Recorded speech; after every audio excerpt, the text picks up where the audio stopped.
मैं हूं सुमेरा खान। आपका स्वागत है हमारे खास शो 2019 में प्रधानमंत्री कौन में। ये सवाल तो हर कोई पूछ रहा है कि 2019 में प्रधानमंत्री कौन होगा, लेकिन सवाल ये पूछा जाना चाहिए, मुझे लगता है कि प्रधानमंत्री नरेंद्र मोदी को टक्कर देने के लिए जो विपक्षी एकजुटता दिखाई दे रही थी या दिखाने की कोशिश हो रही थी, उसका क्या हुआ।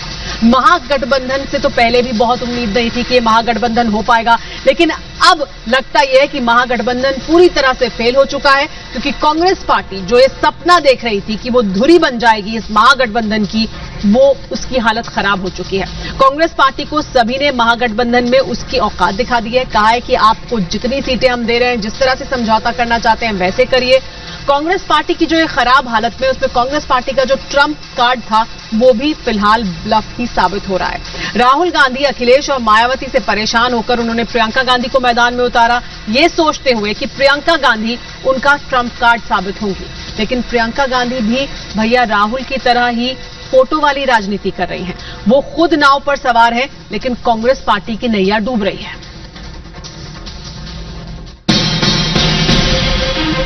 प्रियंका गांधी कांग्रेस का वो चेहरा जिन्हें तुरुप का इक्का कहा जाता है। सालों से जिन्हें चुनाव मैदान में उतारने की मांग हो रही थी। राहुल भैया भी उम्मीद लगाए बैठे थे कि बहना आई है तो अब नैया पार लगाएगी। यूपी में मझधार में फंसी कांग्रेस को पार लगाने के लिए प्रियंका गांधी बोट पर बैठकर वोट मांगने निकली हैं। गंगा यात्रा कर रही हैं, लोगों से मिल रही हैं, लेकिन विरोधी कह रहे हैं कि ये तो पिकनिक पॉलिटिक्स है। जनता ऐसे नेताओं को देखने जरूर आती है, लेकिन वोट नहीं देती। ये यूपी है, यहाँ पिकनिक पॉलिटिक्स नहीं चलती। इस तरह की नाव पंचायत या खाड़ पंचायत ये बहुत बार करते रहे हैं। खाड़ पंचायत किया तो जनता ने खटिया खड़ी कर दिया। नाव पंचायत करेंगे तो इनकी सियासत की नाव डूबनी तय है। अब जरा इन तस्वीरों को देखिए, सब कुछ जैसे पहले से तय है। एनएसजी के सुरक्षा घेरे के बीच प्रियंका लोगों से मिल रही हैं। इन लोगों को प्रियंका से मिलने के लिए खास तौर से बुलाया गया है। मतलब फोटो वाली राजनीति। नाव पर साथ में पत्रकार भी हैं।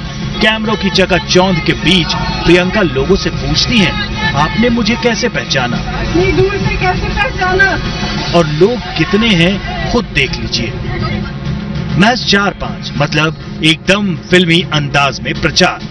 प्रियंका का ये कैमरे वाला शो देखकर आपको राहुल गांधी की याद आएगी। जिस तरह राहुल गरीबों के घर जाते थे, ठीक वैसे ही प्रियंका भी कर रही हैं। प्रयागराज में अपने पिकनिक पॉलिटिक्स के दौरान प्रियंका ने सिरसा इलाके में रोड शो भी किया।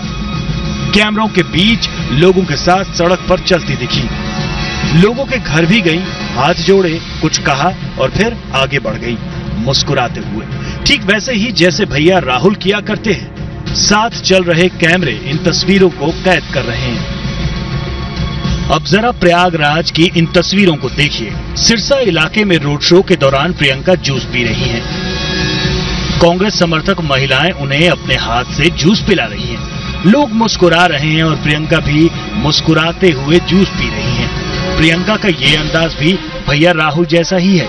राहुल भी इसी तरह प्रचार के दौरान लोगों के घर जाकर खाना खाते हैं, फोटो खिंचवाते हैं और मीडिया में सुर्खियां बटोरते हैं। प्रियंका भी राहुल की तरफ पिकनिक पॉलिटिक्स ही कर रही हैं। प्रियंका बोट पर सवार होकर वोट मांगने निकली हैं, लेकिन इस समय यूपी में हवा का रुख उल्टा है। मायावती और अखिलेश ने राहुल को धुतकार कर प्रियंका की इस वोट यात्रा का रंग फीका कर दिया है। Bureau report, Republic Bharat. कहते हैं हर इंसान में किसी न किसी का अक्स जरूर दिखता है। प्रियंका की कोशिश है कि, और वो चाहती हैं कि उनमें इंदिरा गांधी का अक्स दिखे और वो वैसे ही पॉपुलर नेता बन पाएं।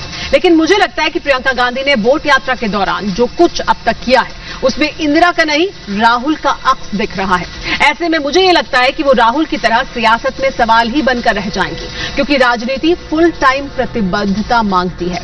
ऐसा मैं इसलिए कह रही हूं क्योंकि प्रियंका के यूपी में आने से कांग्रेस को फायदा तो कोई हुआ नहीं, उल्टा कांग्रेस पार्टी को इसका नुकसान ज्यादा हुआ है, क्योंकि प्रियंका ने मायावती और अखिलेश को इतना नाराज कर दिया चंद्रशेखर रावण से मिलकर कि राहुल का आखिरी दांव, जिसमें राहुल ने एसपी और बीएसपी के लिए 7 सीटें छोड़ने का ऐलान किया था, उस पहल पर अखिलेश और मायावती ने कांग्रेस को दुत्कार दिया है। साफ कह दिया है कि दूर ही रहो, हमें तुम्हारी जरूरत नहीं है। बुआ बबुआ की दुत्कार, यूपी में कांग्रेस का बंटाधार। इसे कहते हैं जोर का झटका, धीरे से नहीं बहुत जोर से। पुरानी दुश्मनी भुलाकर बुआ बबुआ ने यूपी में गठबंधन कर लिया और राहुल अकेले तड़पते रह गए। राहुल इस कोशिश में लगे थे कि अखिलेश और मायावती का साथ किसी तरह मिल जाए, मतलब चुनाव में नहीं तो चुनाव के बाद ही सही। इसलिए 7 सीट माफ वाला आखिरी दांव भी चल दिया। ऐलान किया कि एसपी बीएसपी की 7 परंपरागत सीटों पर कांग्रेस उम्मीदवार नहीं उतारेगी। लेकिन बुआ बबुआ को राहुल का ये बड़बोलापन चुभ गया। मायावती ने राहुल को कांग्रेस की औकात बता दी, ट्वीट कर कह दिया, बीएसपी एक बार फिर साफ तौर पर स्पष्ट कर देना चाहती है कि उत्तर प्रदेश सहित पूरे देश में कांग्रेस पार्टी से हमारा कोई भी किसी भी प्रकार का तालमेल और गठबंधन आदि बिल्कुल भी नहीं है। हमारे लोग कांग्रेस पार्टी द्वारा लगातार फैलाए जा रहे किस्म किस्म के भ्रम में कतई ना आए। राहुल का 7 सीट माफ करने वाला नाम मायावती को इतना चुभ गया कि वो यही नहीं रुकी, कांग्रेस पर एक और करारा तमाचा जड़ दिया।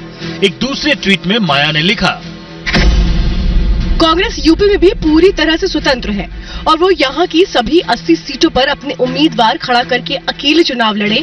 हमारा ये बना गठबंधन अकेले बीजेपी को पराजित करने में पूरी तरह से सक्षम है।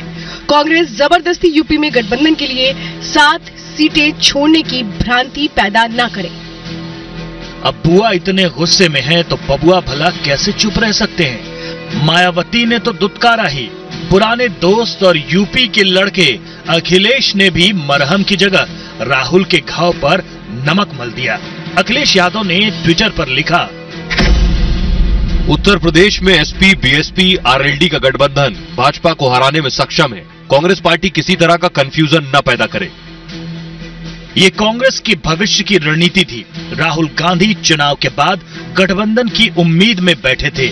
एसपी बीएसपी ने अमेठी और रायबरेली की सीट छोड़ी तो राहुल ने सोचा कि 7 सीटें छोड़कर बुआ बबुआ पर एहसान कर देते हैं।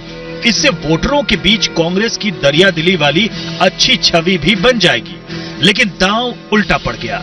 राहुल की ये राजनीति न अखिलेश को रास आई, न ही मायावती को। उल्टा मायावती ने इसे दिल पर ले लिया और फिर बुआ बबुआ ने मिलकर राहुल को दुत्कार दिया। वो उन्हें राजनीतिक रूप से इससे ज्यादा महत्वपूर्ण समझते ही नहीं है। अब कांग्रेस चाहे 7 छोड़े या 70 छोड़े, मुझे नहीं लगता महागठबंधन सोचते हैं। वैसे भी दोनों जो है उनकी एक नूरा कुश्ती है। यूपी में कांग्रेस की हालत का अंदाजा इस बात से लगाया जा सकता है कि भीम आर्मी के चंद्रशेखर आजाद ने भी कांग्रेस की मिट्टी पलीत कर दी। कह दिया कि प्रियंका गांधी खुद मिलने आई थी, मैंने मना कर दिया। अब पिकनिक पॉलिटिक्स के बाद प्रियंका बोट पर बैठकर वोट मांगने निकली हैं, लेकिन कांग्रेस की नैया तो यूपी में डूब चुकी है। Bureau report, Republic Bharat. लेकिन कांग्रेस पार्टी की यह हालत कोई नई बात नहीं है। मुझे ये लगता है कि दरअसल कांग्रेस पार्टी और पार्टी के नेता खुली आंखों से सपने देखते हैं। वो ये भूल जाते हैं कि उनके पास 16वीं लोकसभा में 44 सांसद थे। मोदी विरोध के आधार पर ही सब पार्टियां उनके साथ आ जाएंगी, ऐसा नहीं होने वाला है, ऐसा नहीं हो रहा है। राहुल गांधी अपनी ताकत और जनाधार से ज्यादा मांग रहे हैं क्योंकि उन्हें लगता है कि मोदी के खौफ की वजह से ये अच्छा मौका है मोल भाव करने का। लेकिन उनकी ये रणनीति भी काम नहीं कर रही है। बिहार में काम नहीं कर रही है, उत्तर प्रदेश में इसने काम नहीं किया है, पश्चिम बंगाल में काम नहीं किया है। आपको बताते हैं कि कैसे अलग अलग राज्यों में कांग्रेस पार्टी की क्या स्थिति है। सबसे ज्यादा 80 लोकसभा सीटों वाले राज्य यूपी में तो कांग्रेस की नैया डूबी ही है। दूसरे राज्यों में भी महागठबंधन में महाक्रंदन जारी है। यूं कहें कि चुनाव से पहले ही महागठबंधन ताश के पत्तों की तरह खड़ा होने से पहले ही गिर चुका है। देखिए महागठबंधन का क्या हाल है। महाराष्ट्र में कांग्रेस एनसीपी में सहमति नहीं है। यहां पर महागठबंधन में 48 सीटें हैं और बीजेपी और शिवसेना में गठबंधन हो चुका है। 8 सीटों पर पेच फंसा हुआ है। इसके बाद देखिए बिहार की बात करते हैं। बिहार में क्या हो रहा है। बिहार में कांग्रेस आरजेडी में खींचतान जारी है। मांझी आरएलएसपी जितनी सीटें मांग रहे हैं, 40 सीटें हैं यहां पर। लेकिन बिहार में एनडीए का गठबंधन हो चुका है, सीटों का ऐलान हो गया है। बीजेपी, जेडीयू, एलजेपी में गठबंधन है यहां पर। तो कहीं आगे गठबंधन के मामले में एनडीए यूपीए से। अब बात करते हैं पश्चिम बंगाल की। पश्चिम बंगाल में देखिए क्या हाल है। 42 सीटें हैं। कांग्रेस और सीपीएम में झगड़ा बढ़ा है। सीपीएम ने अपने उम्मीदवारों का ऐलान कर दिया है। कांग्रेस के रुख से सीपीएम नाराज है और वहां पर बीजेपी अकेले ही चुनाव लड़ने वाली है, तो पूरी तरह से तैयार है बीजेपी मैदान में उतरने के लिए। जम्मू कश्मीर की बात भी कर लेते हैं। जम्मू कश्मीर चुनाव के ऐलान से पहले ही झगड़ा उमर अब्दुल्ला ने शुरू किया है। कांग्रेस पार्टी को चेता दिया है कि कश्मीर में एक भी सीट नहीं देंगे, इसी शर्त पर गठबंधन करेंगे। कांग्रेस सुधर जाए वरना गठबंधन ही नहीं होगा। तो ये हाल है जम्मू कश्मीर का, जहां पर अभी विधानसभा चुनाव का तो ऐलान भी नहीं हुआ है।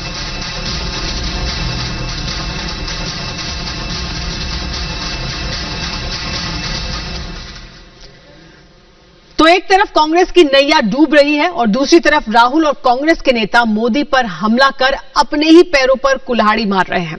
राहुल के बाद आज प्रियंका गांधी ने बीजेपी के कैंपेन में भी चौकीदार पर हमला बोला है। प्रियंका ने कहा है कि चौकीदार किसानों के नहीं, अमीरों के होते हैं। बार बार जिस तरह से हमला किया जा रहा है मोदी पर, उससे वो मोदी को ही और ताकतवर बना रहे हैं और ताकत दे रहे हैं। ये देश, ये मेरा वतन, ये मेरा घर, मेरा चमन। ये देश, ये मेरा वतन, ये मेरा घर, मेरा चमन। अब का विकास चाहता और चाहता हूँ बस अमन। वो एक अकेला चल पड़ा, मैं उसकी कतार हूँ, कतार हूँ, मैं भी चौकीदार हूँ।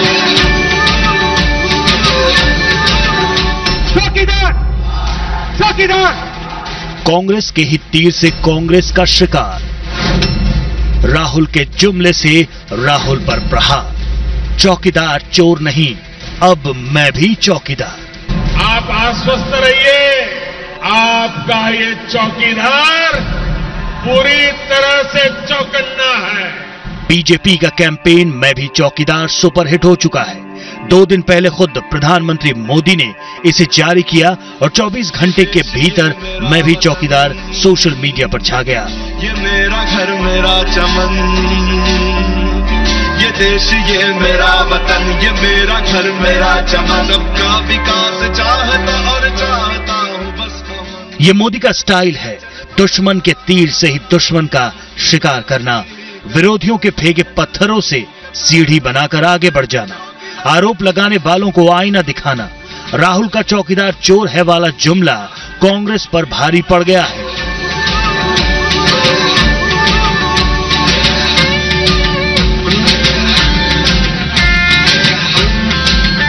बीजेपी ने मैं भी चौकीदार को 2019 के कैंपेन का थीम बना दिया।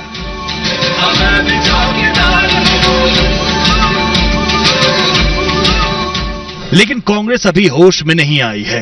राहुल के बाद अब प्रियंका ने मैं भी चौकीदार हूं के बहाने मोदी पर हमला बोला है। उनमें से एक किसान भाई ने मुझे कहा कि देखिए, चौकीदार तो अमीरों के होते हैं, हम किसान अपने खुद चौकीदार होते हैं। मोदी ने ट्विटर हैंडल पर अपने नाम के साथ चौकीदार शब्द जोड़ा और फिर बीजेपी के नेताओं ने भी ऐसा ही किया।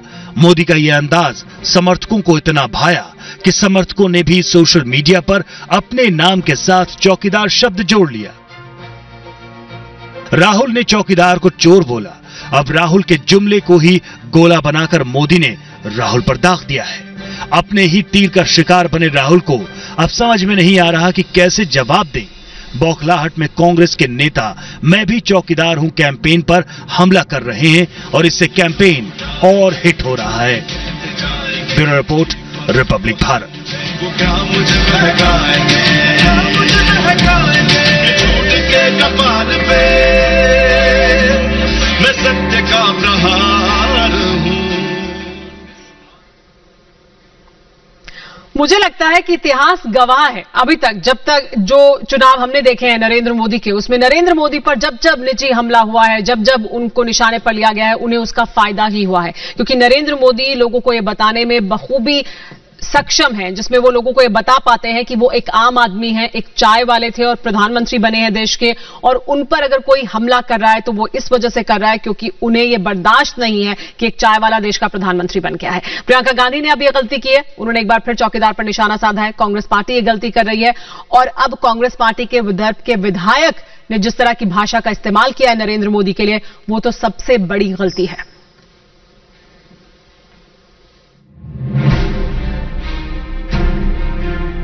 ब्राह्मणों से शादी हो सकती है, औलाद नहीं होते। एक कहावत है, बंद मुट्ठी लाख की, खुल गई तो खाक की। कांग्रेस के नेताओं पर यह कहावत 100% सही लागू होती है। चुप तब सब ठीक, जुबान खोली तो असलियत सामने। ब्राह्मणों से शादी हो सकती है, ब्राह्मणों से शादी हो सकती है, औलाद नहीं होते, औलाद नहीं होते। मोदी से शादी हो सकते हैं, औलाद नहीं होते, औलाद नहीं होते। ये काम करने वाला प्राइम मिनिस्टर नहीं है, ये झूठ बोलने वाला प्राइम मिनिस्टर है। 2014 से लेकर आज तक कांग्रेस के शायद ही कोई नेता बचे हों जिन्होंने प्रधानमंत्री नरेंद्र मोदी पर बदजुबानी न की हो। 5 साल बीत गए, कांग्रेस की भाषा नहीं बदली।